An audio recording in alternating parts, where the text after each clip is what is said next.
You're watching a show that you've seen glimpses of here and there, only to get really drawn in, interested in seeing the rest of it. So you start from the beginning, Season 1, Episode 1, so you can get the full story with the backgrounds of every character. Yet just a few episodes in, you start to realize that almost none of what you enjoyed about the episodes you've seen is present early on. In fact, these episodes are downright bad. This is Early Installment Weirdness.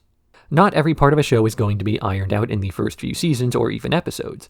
No matter how much the creators plan and how thorough their character bibles get, the fact of the matter is they don't know for sure whether they've got a hit on their hands until they get that first audience reaction. Even then, it still takes a bit of tweaking or throwing stuff at the wall to see what sticks to figure out a winning formula. This isn't to say that shows of this kind start out weak and slowly get better. What's more likely is that the early seasons are merely less consistent. You might have 1 or 2 episodes that are phenomenal, surrounded by forgettable plot lines. Once the showrunners start to see what's getting the most attention, they begin to lean into that story, and then the good episodes become more frequent, and the bad episodes don't get made. Another reason this happens, though, comes from behind the scenes, as an early season might have a hectic production schedule, especially on smaller scale projects that get big later.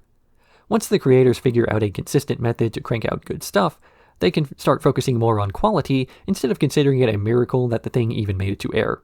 And then sometimes a show starts off weak by necessity, if not by design. If the appeal is, for example, strong relations between the characters and the drama, it'll take a while for these character dynamics to really come into play. It's very common for more melodramatic series to start off lighthearted as the cast and the setting get introduced.